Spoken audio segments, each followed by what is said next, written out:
ओम शांति। आज हम 10 मई 2023 बाबा की मुरली सुनेंगे। सबसे पहले देखते हैं मुख्य बिंदु। आज बाबा ने कहा, तुम रूहानी सोशल वर्कर हो, तुम्हें भारत को स्वर्ग बनाने की सेवा करनी है, दुख धाम को सुख धाम बनाना है। बाबा कहते तुम्हारा काम क्या है? इस भारत को स्वर्ग बनाना।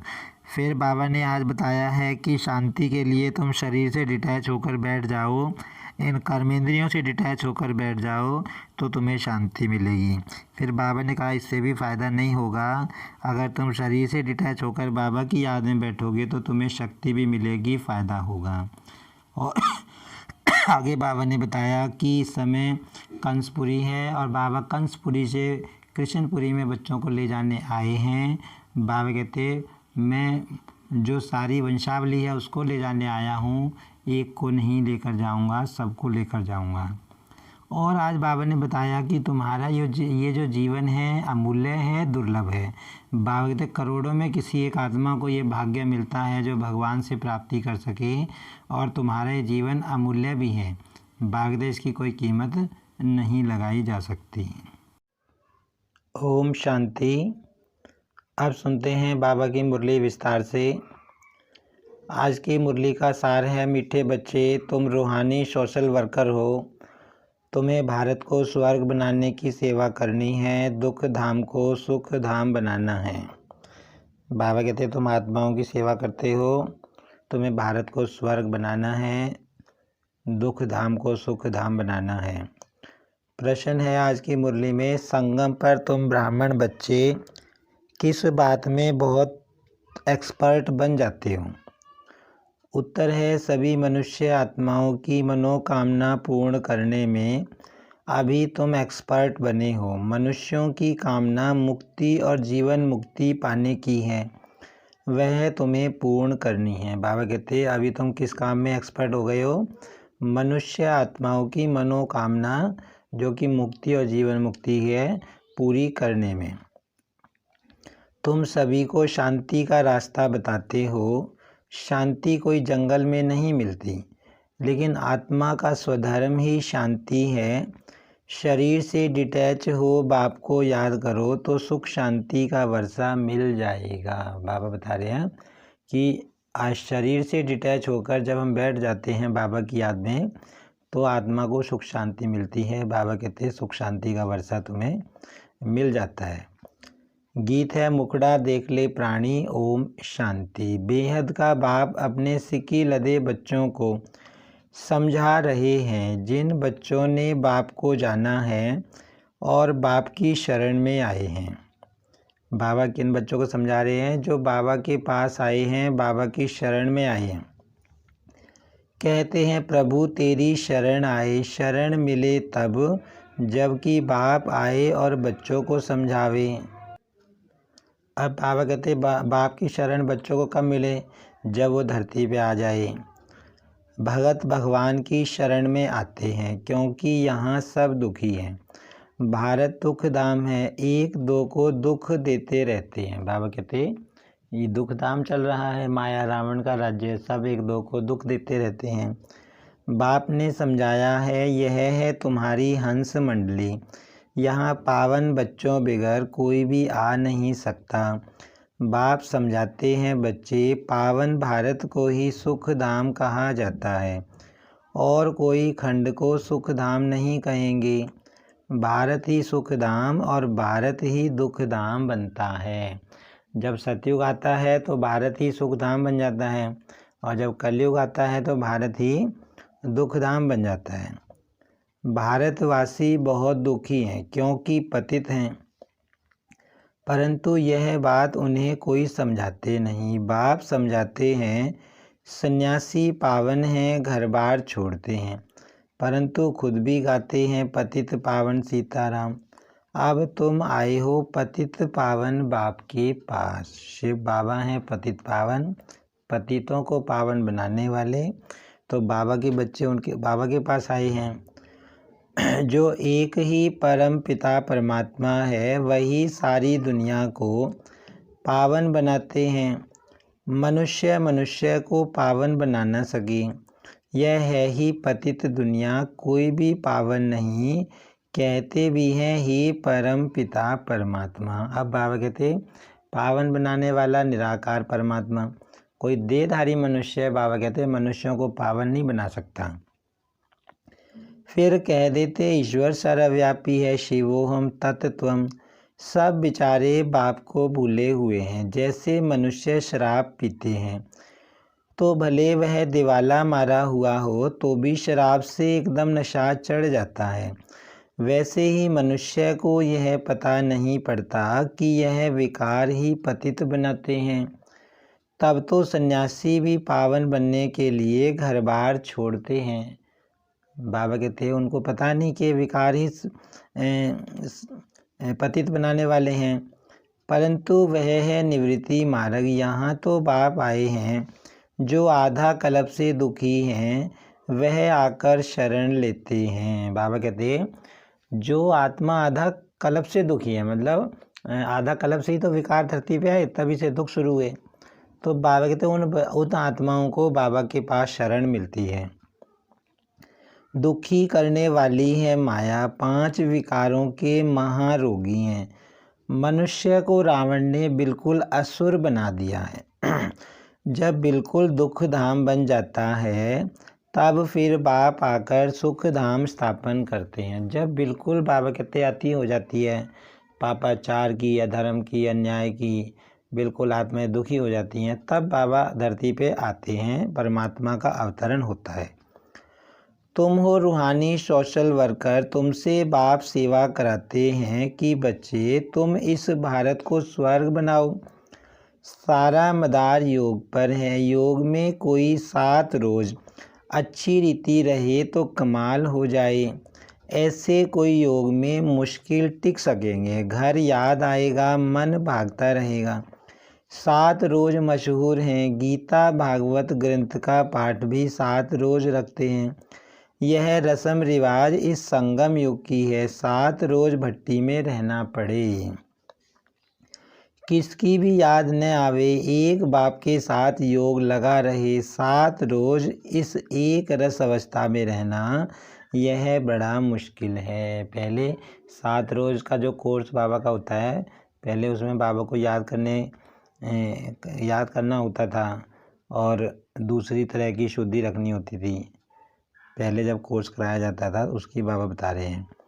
तुम बच्चों के यादगार भी यहाँ ही हैं। तुम अभी झाड़ के नीचे बैठकर राजयोग की तपस्या करते हो। जगत अम्बा भी है तो तुम बच्चे भी हो। तुम हो सभी मनुष्यों की सर्व मनोकामनाएं स्वर्ग में पूरी करने वाले, अथवा मनुष्यों को मुक्ति जीवन मुक्ति का फल देने वाले। बाबा कहते इस समय तुम क्या करते हो? सर्व मनुष्य आत्माओं की मनोकामनाएं पूरी करते हो, उनको मुक्ति जीवन मुक्ति का वर्षा बाबा से दिलाते हो। तुम एक्सपर्ट हो। दुनिया में कोई नहीं जानते कि मुक्ति जीवन मुक्ति किसको कहा जाता है। दुनिया में तो जानते नहीं ना मुक्ति जीवन मुक्ति क्या होती है। वो तो मुक्ति को क्या समझते हैं कि आत्मा शरीर में ही नहीं आएगी, जन्म मरण में ही नहीं आएगी। लेकिन बाबा मुक्ति को क्या बताते हैं कि ज़्यादातर समय के लिए वो आत्मा परम धाम में जाके बैठ जाती है, लेकिन कम से कम एक जन्म के लिए तो धरती पे आएगी। और जीवन मुक्ति क्या होती है? शरीर में रहते हुए सुख भोगना, सुख शांति में रहना। जो आत्मा स्वर्ग में जाती है उसको जीवन मुक्ति कहा जाता है। मतलब वो जीवन में भी आएगी, जन्म मरण में भी आएगी, लेकिन वो सुख में रहेगी। तो बाबा कहते दुनिया वाले मुक्ति जीवन मुक्ति का अर्थ नहीं समझते। किसको कहा जाता है, कौन देते हैं? पतित दुनिया में कौन पावन बना सकते हैं? सन्यासी लोग शांति के लिए घर बार छोड़ते हैं, जंगल में जाते हैं, परंतु शांति तो मिल नहीं सकती। आत्मा का स्वधर्म है शांत और मनुष्य बाहर ढूंढते हैं। यह किसको पता नहीं कि आत्मा का स्वधर्म शांत है। रानी के हार का मिसाल यह ऑर्गन्स हैं, चाहे कर्मेंद्रियों से काम लो या न लो। अब बाबा बता रहे हैं कि दुनिया में मनुष्य आत्माएं शांति को बाहर ढूंढती हैं, सन्यासी जंगल में चले जाते हैं शांति के लिए। अब बाबा बताते हैं कि वास्तव में शांति तो आत्मा के गले का हार है, आत्मा का स्वधर्म है। बाबा कहते हैं हम आत्मा इस शरीर से अपने को डिटैच कर लेते हैं। जैसे रात को आत्मा डिटैच हो जाती है ना, सब कुछ भूल जाती है, उसको फिर नींद कहते हैं। अब बाबा कहते हैं जैसे आत्मा शरीर से डिटैच हो जाती है, जैसे हम योग में बैठते हैं तो जैसे शरीर का भान नहीं रहता, और जब सोते हैं तब भी आत्मा शरीर से डिटैच हो जाती है, तो उस समय बाबा कहते हैं शांति मिल सकती है, शरीर से डिटैच अगर हो जाते हैं तो। यहाँ सिर्फ शांति में तुम बैठते हो। आत्मा कहती है मैं कर्मेंद्रियों से काम कर थक गई हूँ, अच्छा अपने को शरीर से डिटैच कर लो। अब बाबा बता रहे हैं कि चलो तुम्हें शांति चाहिए तो तुम इस शरीर की कर्मेंद्रियों से डिटैच हो जाओ, अलग हो जाओ। यह ऑर्गन्स हैं कर्म करने के लिए, यह नॉलेज बाप ही देते हैं। डिटैच कर बैठ जाओ, कुछ ना कुछ बोलो, कुछ ना बोलो। बाबा कहते कि चलो शांति चाहिए तो इस शरीर से डिटैच होके बैठ जाओ, कुछ भी आवाज़ मत करो। परंतु ऐसे डिटैच हो कहाँ तक बैठेंगे, यह तो तुम जानते हो कर्म बगैर कोई रह न सके। अब हमेशा तो शरीर से डिटैच होकर नहीं रह सकते, काम भी करना है। बाबा कहते डिटैच तो हुए परंतु साथ में फ़ायदा भी चाहिए। सिर्फ डिटैच हो बैठने से इतना फ़ायदा नहीं होगा। डिटैच हो फिर मुझे याद करो तो तुमको फ़ायदा होगा, शक्ति मिलेगी। बाबा कहते इस शरीर से अलग होकर बैठ जाओ और बाबा को याद करो, तब फ़ायदा है। बाबा कहते फिर उसमें क्या होगा, बाबा की शक्ति भी मिलेगी। बाप अपने बच्चों को समझाते हैं, बच्चे यह ज्ञान इंद्र सभा है, यहाँ तुम सब रतन बैठे हो। कोई पत्थर बुद्धि बैठा होगा तो वायुमंडल खराब कर देगा, क्योंकि शिव बाबा की याद में रहेगा नहीं। उनको अपने मित्र संबंधी याद पड़ते रहेंगे। तुमको तो अपने बाप को निरंतर याद करना है। यह कोई कॉमन सत्संग नहीं है, यह बड़ी यूनिवर्सिटी है। बाबा कहते हैं ये कोई कॉमन सत्संग नहीं है, साधारण सत्संग जो आम सत्संग होता है वो नहीं है, ये परमात्मा की गॉडली यूनिवर्सिटी है। मेडिकल कॉलेज में कोई अनपढ़ आकर बैठे तो कुछ नहीं समझेगा, उनको तो अलाउ नहीं करेंगे, सिर्फ देखने से कुछ समझ नहीं सकेंगे। इस नॉलेज को भी विकारी पतित समझ न सकें, इसीलिए ऐसे को अलाउ नहीं किया जाता है। कोई कहे कि हम क्लास में आवे लेक्चर सुने, परंतु इससे कुछ समझ नहीं सकेगा। यह यूनिवर्सिटी है मलेच्छ से स्वच्छ देवता बनने के लिए। बाबा कहते बिना कोर्स के बाबा की मुरली कोई समझ नहीं सकता, किसी को समझ नहीं आएगी अगर कोर्स नहीं किया हुआ है उसने तो। यहाँ ऐसे को अलाउ नहीं किया जाता है। बाप को तो जान ना सके, बाप है गुप्त, तुम जानते हो। बेहद के बाप की शरण में आए हैं, बाप से सदा सुख का वर्षा लेने। बाप खुद कहते हैं यह ब्रह्मा का जो शरीर है यह बहुत जन्मों के अंत का वानप्रस्थ वाला है।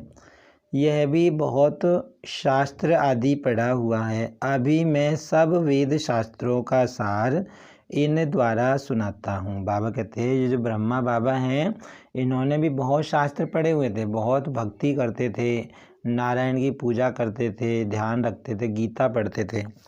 बाबा कहते जानते थे कुछ भी नहीं थे ये भी। अभी बाबा कहते कि मैं इनके द्वारा सब वेदों शास्त्रों का सार बच्चों को समझा रहा हूँ। ब्रह्मा के हाथ में शास्त्र दिखाते हैं, विष्णु की नाभि कमल से ब्रह्मा निकला। समझाया है विष्णु की नाभि कमल से ब्रह्मा, ब्रह्मा की नाभि कमल से विष्णु निकला है। ब्रह्मा सरस्वती दोनों कैसे नारायण लक्ष्मी बनते हैं, फिर 84 जन्म पूरा कर अंत में ब्रह्मा सरस्वती बनते हैं। अब बाबा ने ये बात समझाई हुई है कि जो नारायण की आत्मा होती है विष्णु, वही जो है ब्रह्मा की आत्मा ब्रह्मा बन जाती है लास्ट जन्म में, कलयुग में संगम युग पे। और बाबा कहते हैं ब्रह्मा ही नारायण बनते हैं, माना विष्णु बनते हैं। तो उसको शास्त्रों में कैसे दिखाया है कि ब्रह्मा की नाभि से विष्णु निकला और विष्णु की नाभि से ब्रह्मा निकला, उसको उन्होंने ऐसे दिखा दिया है।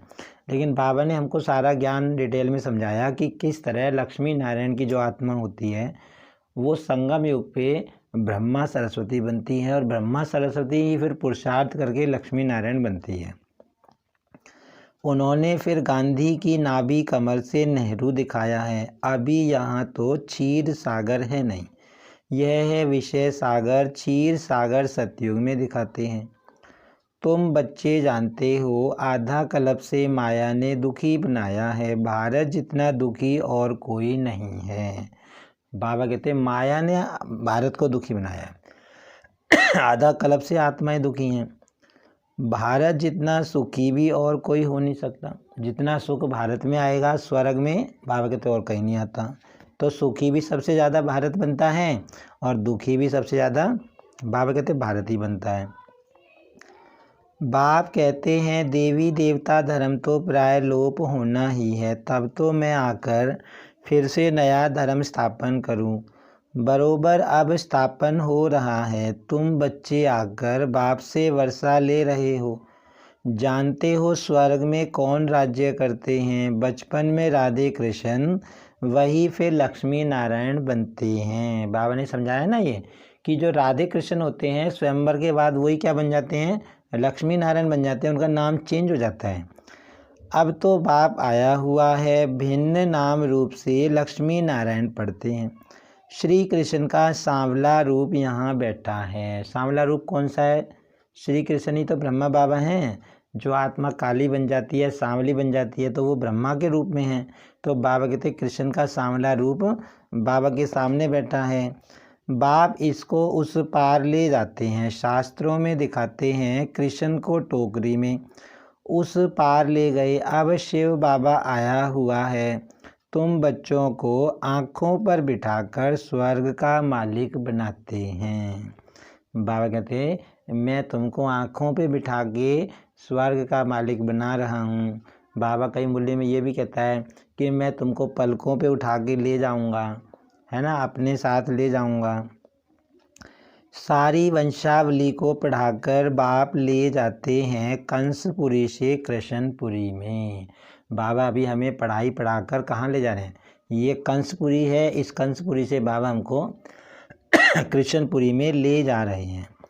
एक की तो बात नहीं है, रावणपुरी से तुम सबको निकाल नैनों पर बिठाकर सुख धाम ले जाता हूँ। कैसे ले जाएगा बाबा हमको सुख धाम में? नई दुनिया में, स्वर्ग में नैनों पे बिठाकर मैं तुम बच्चों को स्वर्ग तक पहुँचाने आया हूँ। फिर इस पुरानी दुनिया का विनाश हो जाएगा। लड़ाई की बात भी शास्त्रों में है, परंतु समझते कुछ भी नहीं है। यह दादा भी बहुत शास्त्र पढ़ा हुआ था। अब बाबा कहते हैं इन सब को छोड़ मामेकम याद करो। बाबा कहते हैं जो कुछ पढ़ा है सब भूल जाओ, किसी को याद मत करो, सिर्फ मुझे याद करो। मैं सबका सदगुरु हूँ। कंसपुरी कलयुग को और कृष्णपुरी सतयुग को कहा जाता है। अब तुमको रावणपुरी से रामपुरी व कृष्णपुरी में ले चलता हूँ। बाबा कहते हैं यही रावणपुरी है, यही कंसपुरी है, और अब मैं तुमको ले जा रहा हूँ कृष्णपुरी में, माना सतयुग में, वैकुंठ में, स्वर्ग में। चलेंगे सुखधाम कृष्णपुरी में। फिर बाबा पूछ रहे हैं कि चलोगे तुम मेरे साथ? सतयुग में चलोगे, कृष्णपुरी में चलोगे? बाबा बच्चों से पूछ रहे हैं। गाते हैं ना भजो राधे गोविंद, यह हुआ भक्ति मार्ग। अभी तुम राधे गोविंद फिर से बन रहे हो। अभी तुम्हारा दोनों ताज नहीं रहा है, न लाइट का न रजाई का। बाबा कहते पवित्र को ही लाइट का ताज देते हैं। अब जो देवी देवता होते हैं ना, बाबा क्या बताते हैं, उनको दो ताज होते हैं। एक तो सिर वाला ताज होता है, एक पीछे पवित्रता का सफ़ेद जो चक्कर दिखाते हैं देवताओं के पीछे, एक वो ताज होता है। तो बाबा कहते हैं अभी तो ना तो लाइट का ताज रहा इस समय मनुष्य आत्माओं के ऊपर, और ना रह जाएगा इस समय, तो कोई ताज नहीं रहा। और पवित्रता का ताज तो होता ही पवित्र देवताओं के पास है। लक्ष्मी नारायण तो हैं ही सदा पवित्र, उनको कभी संन्यास नहीं करना पड़ता। सन्यासी जन्म लेकर फिर घर बार छोड़ते हैं पवित्र बनने के लिए। तुम्हारा 21 जन्मों के लिए यह एक जन्म का सन्यास होता है। बाबा कहते तुम इस एक जन्म का सन्यास कर रहे हो 21 जन्मों के लिए। वह कोई 21 जन्म पवित्र नहीं होते हैं। वह पहले तो विकारियों के पास जन्म ले पतित बन जाते, फिर पवित्र बनने लिए घर बार छोड़ते हैं। वह है रजोगुणी सन्यास। अब बाबा सन्यासियों की बता रहे हैं। बाबा कहते हैं वो जन्म तो है पवित्र घर में ही लेते हैं, विकारी दुनिया में ही लेते हैं, फिर विकारों का सन्यास करते हैं। तो बाबा कहते हैं वो होता है रजोगुणी सन्यास। लेकिन बाबा कहते हैं तुम कौन सा सन्यास करते हो? इस दुनिया के अंदर रहते हुए इस दुनिया को भूलने का सन्यास करते हो, पुरुषार्थ करते हो। बाबा कहते हैं तुम्हारा है सत्व प्रधान सन्यास। बाप कहते हैं मैं नॉलेजफुल हूँ, नॉलेजफुल ब्लिसफुल, मेरे में ही फुल नॉलेज है।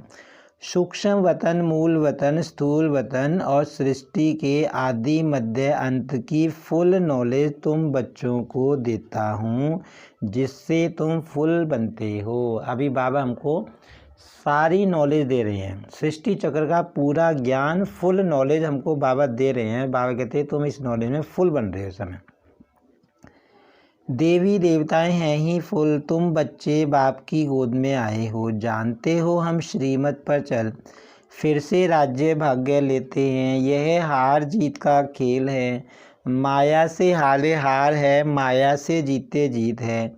तुम सर्वशक्तिमान बाप से योग लगाकर शक्ति ले माया पर विजय पाते हो। अभी हम माया पर विजय पा रहे हैं, 5 विकारों पर विजय पा रहे हैं। कैसे पाएंगे?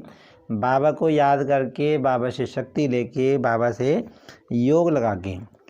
समझते हो हमारा 84 जन्मों का ड्रामा अब पूरा होता है। हम फिर से राज्य भाग्य लेते हैं। लक्ष्मी नारायण को क्षीर सागर में दिखाते हैं। यह है विषय सागर। राधे कृष्ण तो छोटे बच्चे थे, कृष्ण को बहुत प्यार से झूले में झुलाते हैं। समझते हैं वह स्वर्ग का प्रिंस है। श्री कृष्ण को 16 कला कहा जाता है और राम को 14 कला। वही कृष्ण फिर 16 कला से 14 कला बनते हैं। पुनर्जन्म तो लेना पड़े ना। बाबा ने समझाया है पूरे 84 जन्म तो सब नहीं लेते होंगे और धर्म वाले 84 जन्म नहीं लेंगे। बाबा ये बात बताते हैं ना कि भी सारे धर्म की आत्माओं के 84 जन्म नहीं होते। 84 जन्म कौन लेता है? सिर्फ बाबा के बच्चे जो स्वर्ग में जाने वाले होते हैं। समझने की बातें हैं। फादर से वर्षा जरूर मिलना चाहिए। वह है स्वर्ग का रचयिता, तो जरूर स्वर्ग का मालिक ही बनाएंगे। वह फादर परम धाम में रहते हैं। अब बाबा कहते जो बाप परम धाम में रहने वाला है, वर्षा उसी से मिलना है और शिव बाबा से ही हमको वर्षा मिलता है जो परम धाम में रहते हैं। हम भी वहाँ से आते हैं। बाबा को अच्छी रीति याद करना है, याद से शांति मिलेगी। मनुष्य तो कहते हैं परमात्मा से योग कैसे लगाएं, मूझ पड़ते हैं। तुमको तो सब समझ में रही है। आज दुनिया में तो किसी का ध्यान मतलब बुद्धि लगती नहीं ना परमात्मा के साथ, क्योंकि उन्होंने परमात्मा के इतने रूप बना दिए हैं, इतने सारे देवी देवताएं हैं, तो बुद्धि भटकती रहती है। तो परमात्मा से योग कैसे लगाएं वो ये चीज़ नहीं समझते। लेकिन हम तो, बाबा ने हमको सारा ज्ञान समझा दिया है, योग लगाना सिखा दिया है, तो हम कैसे योग लगाते हैं हमें तो सारा चीज़ समझ में आ गई है। बाबा कहते हैं बाप आते ही हैं दुख धाम और सुख धाम के संगम पर। कलयुग अंत है दुख धाम, सतयुग आदि है सुख धाम। दुख धाम को बदल सुख धाम में बाप ही बिठाएंगे, इतनी ही समझ की बात है। यह पढ़ाई पवित्रता के बगैर कोई पढ़ ना सके, इसलिए यहाँ पतित को नहीं बिठाया जाता है। समझाना है तुम आधा कल्प के महारोगी हो। माया ने महारोगी बनाया है, इसलिए पहले भट्टी में रखा जाता है। तुम बच्चे हर एक के ऑक्यूपेशन को जान गए हो। शिव के मंदिर में जाएंगे तो समझ जाएंगे यह बाबा गति सदगति दाता है। गति सदगति देने वाला कौन है? शिव बाबा है। सबसे बड़ा तीर्थ भी भारत है। क्यों? क्योंकि भारत में ही भगवान का जन्म लेते हैं। परंतु गीता में श्री कृष्ण का नाम डाल दिया है, शिव बाबा का नाम गुम कर दिया है। शिव बाबा ही आकर सबको दुख से छुड़ाते हैं। बाकी पानी की गंगा तो पतित पावनी है नहीं, वह तो पहाड़ों से निकली है, उसको पतित पावनी कैसे कहेंगे। बाबा कहते पतित पावन तो कौन है? शिव बाबा है। शिव बाबा से योग लगाकर आत्मा पावन बनती है, ना कि गंगा में नहाकर आत्मा पावन बनती है। इसको अंधश्रद्धा कहा जाता है। मनुष्य क्या क्या करते रहते हैं, गाते हैं मनुष्य जैसा दुर्लभ जन्म है नहीं, सो दुर्लभ जन्म तुम्हारा अभी का है, जबकि बाप आया हुआ है, यह तुम्हारा अमूल्य जन्म है। ये बात बाबा ने कल भी बोली थी कि दुर्लभ जीवन तुम्हारा है, मतलब दुर्लभ जीवन जो सबको नसीब नहीं होता। करोड़ों में कोई एक आत्मा बनती है जो बाबा का बच्चा बनती है, बाबा से भाग्य लेती है, राज्य भाग्य लेती है। तो बाबा कहते हैं तुम्हारा दुर्लभ जन्म है और अमूल्य जन्म है, अमूल्य जीवन है, इसकी कीमत कोई नहीं लगा सकता। इस जीवन में हमें भगवान से प्राप्ति हो रही है, भगवान से मिलने का सुख मिल रहा है। बाबा कहते हैं ये बहुत ही अमूल्य है। तुम पवित्र बन भारत को स्वर्ग बना देते हो, इसलिए शिव शक्ति भारत माता गाई हुई है। तुम जानते हो बाबा पवित्रता की मदद से भारत तो क्या सारी दुनिया को पवित्र बनाते हैं। जो पवित्रता की अंगुली देते हैं, मन मनाभव रहते हैं, वही मददगार हैं। बाबा के बच्चे जो पवित्र रहते हैं, बाबा का ज्ञान लेते हैं, बाबा कहते हैं वो मेरे कार्य में मददगार हैं। इसका अर्थ भी तुम समझते हो, यह दादा भी नहीं समझते थे। इनके बहुत गुरु किए हुए हैं शास्त्र पढ़े हुए हैं, तब बाबा कहते हैं माम एकम याद करो, मैं ही तुम्हारा सब कुछ हूँ, गति सदगति दाता हूँ। मनुष्य तो पतित हैं, अब तुम आए हो शिव बाबा के पास ब्रह्मा द्वारा वर्षा लेने, इस निश्चय बगैर कोई आ न सके, आकर और ही अशांति फैला देंगे। अब बाबा कहते तुमको निश्चय है पक्का कि हम बाबा के पास आए हैं, भगवान के पास आए हैं, शिव बाबा के। तुम भारत को सुप्रीम शांति में ले जाते हो, यह है स्थापना का कार्य जो मनुष्य कर ना सके। तुम भी शिव बाबा की मदद से कर रहे हो। तुमको भी प्राइज क्या मिलती है? स्वर्ग के मालिक बनते हो। बाबा कहते हैं इस समय तुम भारत को स्वर्ग बनाने की सेवा कर रहे हो, तो बाबा की मदद से ही तो कर रहे हो, अपने आप तो नहीं कर सकते। ऐसे बाबा के बनते भी फिर निश्चय बुद्धि नहीं है तो माया एकदम हप कर लेती है। बाबा कहते अगर पक्का निश्चय नहीं होगा कि बाबा ही भगवान है, भगवान का काम चल रहा है, भगवान प्राप्ति करा रहा है, तो बाबा कहते फिर नुकसान हो जाएगा। अच्छा मीठे मीठे सिक्की लदे बच्चों प्रति माता पिता दादा का याद प्यार और गुड मॉर्निंग। रूहानी बाप की रूहानी बच्चों को नमस्ते। हम रूहानी बच्चों की रूहानी बाप दादा को याद प्यार और नमस्ते। धारणा के लिए मुख्य सार है, इस एक जन्म में पुरानी दुनिया से संन्यास कर बाप का मददगार बनना है, पवित्रता की उंगली देनी है और मन मनाभव रहना है। बाबा क्या कह रहे हैं कि तुम्हें इस पुरानी दुनिया को भूलना है और बाबा का मददगार पवित्र रहकर बनना है। भारत को सुप्रीम शांति में ले जाने की सेवा करनी है। इस शरीर से डिटैच हो बाप की याद में रहकर शक्ति लेनी है, शांति का दान देना है। बाबा ने बताया ना कि शरीर से तुम डिटैच हो जाओ और डिटैच होकर फिर बाबा को याद करो तो आत्मा को शक्ति मिलेगी। वरदान है, तीनों कालों तीनों लोकों की नॉलेज को धारण कर बुद्धिवान बनने वाले विघ्न विनाशक भव। जो तीनों कालों और तीनों लोकों के नॉलेजफुल हैं उन्हें ही बुद्धिवान अर्थात गणेश कहा जाता है। आज बाबा गणेश के बारे में बता रहे हैं कि गणेश किसको कहेंगे? जिसको तीनों कालों का ज्ञान है। गणेश अर्थात विघ्न विनाशक, वह किसी भी परिस्थिति में विघ्न रूप नहीं बन सकते। यदि कोई विघ्न रूप बने भी तो आप विघ्न विनाशक बन जाओ। भावित गणेश क्या होता है? विघ्न विनाशक होता है। इससे विघ्न खत्म हो जाएंगे। विघ्न विनाशक आत्माएं वातावरण वायुमंडल को भी परिवर्तन कर देती हैं, उसका वर्णन नहीं करती। विघ्न विनाशक आत्मा कौन सी होगी? बाबा कहते हैं वायुमंडल का भी परिवर्तन कर देती हैं वो, और वो जो है वायुमंडल का वर्णन नहीं करती दूसरी आत्माओं के सामने कि ये हो गया, ऐसा हो गया। आज की मुरली में स्लोगन है, अपनी चलन और चेहरे से सत्यता की सभ्यता का अनुभव कराना ही श्रेष्ठता है। ओम शांति।